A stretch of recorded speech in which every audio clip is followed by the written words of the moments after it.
Yeah, my name is Shabir Rizvi. That's Shabbir-Rizvi. I'm a member of the Party for Socialism and Liberation. And why we're here in front of Chicago Police Department headquarters is because yet again CPD have shot a 13-year-old. We don't know his condition right now, but a 13-year-old boy has been shot again. Last year it was Adam Toledo.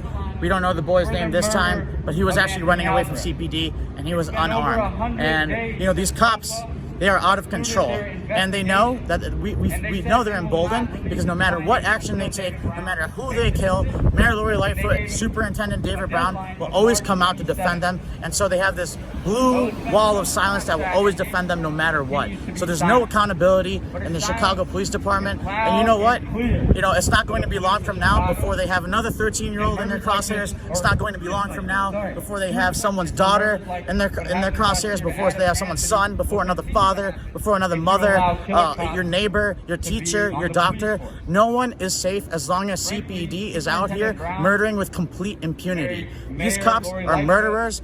And you know what? You know what it says about a system where before we even got here, they had this entire place barricaded? You know what it says about a system where they have to do cover-ups over shooting 13-year-old kids? You know what it says about that system? That this system cannot last long. It has no credibility.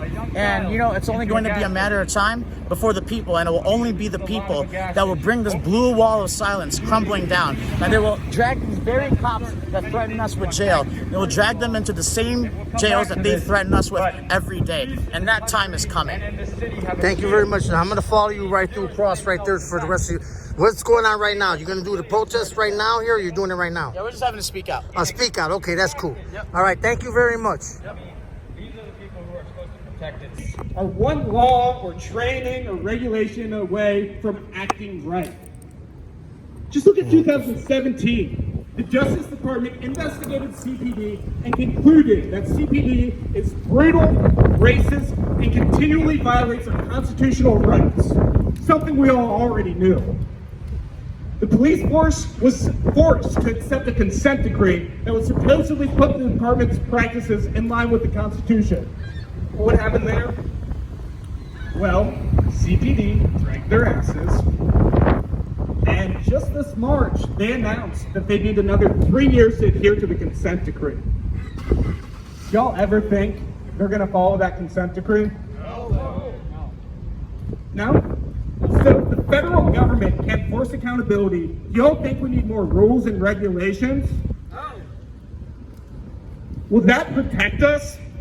No. The system of policing is fundamentally broken. We know that. It's broken because it isn't accountable to us, it isn't accountable to the working class. Police in America were formed from strikebreakers, slave catchers, and colonial enforcers. Nothing has fundamentally changed.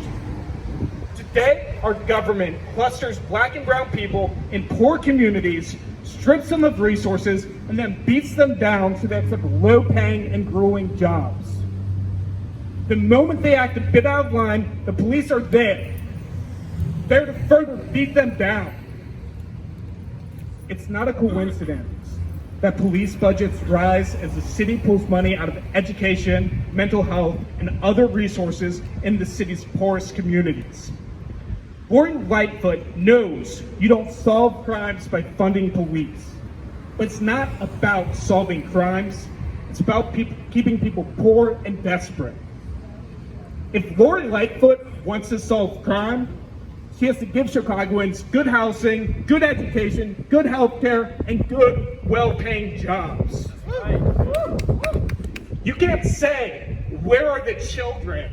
When these children, or where are the parents? When these parents are working second, third shift, coming home tired, they don't have the ability to spend the time they need to with the children.